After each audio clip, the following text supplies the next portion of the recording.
नांदेड शहरात वाहतुकीची वारंवार कोंडी होत असून त्याला मोठ्या प्रमाणात ऑटो चालक जबाबदार ठरत आहेत। त्यासोबतच विनापरवाना ऑटो चालकांची संख्या नांदेडमध्ये वाढल्याने वाहतुकीचा खेळखंडोबा होतोय। या प्रकारामुळे वाहतूक पोलिसांनी अतिरिक्त मनुष्यबळ मदतीला घेऊन शहरात ऑटो चालकांची तपासणी मोहीम सुरू केली आहे। कागदपत्रे आणि इतर आवश्यक नियमांचे उल्लंघन करणाऱ्या ऑटो चालकावर दंडात्मक कारवाई करण्यात येते। यात एकाच दिवसात तब्बल 6.5 लाख रुपयांचा दंड ऑटो चालकाकडून वसूल करण्यात आला आहे। नांदेडच्या किनवट तालुक्यातील इस्लापूर गावात आज डिजिटल तैलचित्राची अज्ञाताने तोडफोड केली। या घटनेनंतर इस्लापूरच्या गावकऱ्यांनी बंद पाळत आरोपीला अटक करण्याची मागणी केली। या घटनेमुळे गावात काही काळ तणाव निर्माण झाला होता। दरम्यान पोलिसांनी सीसीटीव्हीच्या फुटेजची मदत घेऊन आरोपीला अटक करणार असल्याचे सांगितल्याने तणाव निवळला।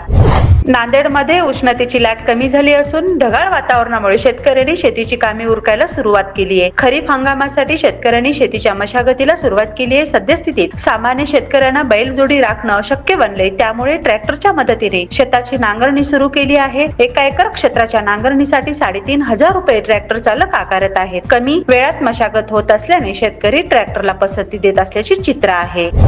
नांदेडमध्ये उन्हाळी भुईमुगाची काढणी अंतिम टप्प्यात सुरू आहे। मात्र भुईमुगाचे उत्पादन घटल्याने काढणीला मजूर मिळेनासे झाले आहे। त्यामुळे भुईमुग उत्पादक शेतकरी हवालदिल झालाय। उत्पादनात घट आल्याने शेतकऱ्यांनी नुकसान भरपाई देण्याची मागणी केली आहे। नमस्ते नांदेड, नमस्ते नांदेड, जीवा भावाचं नाव नमस्ते नांदेड, गरजे आपले नाव नमस्ते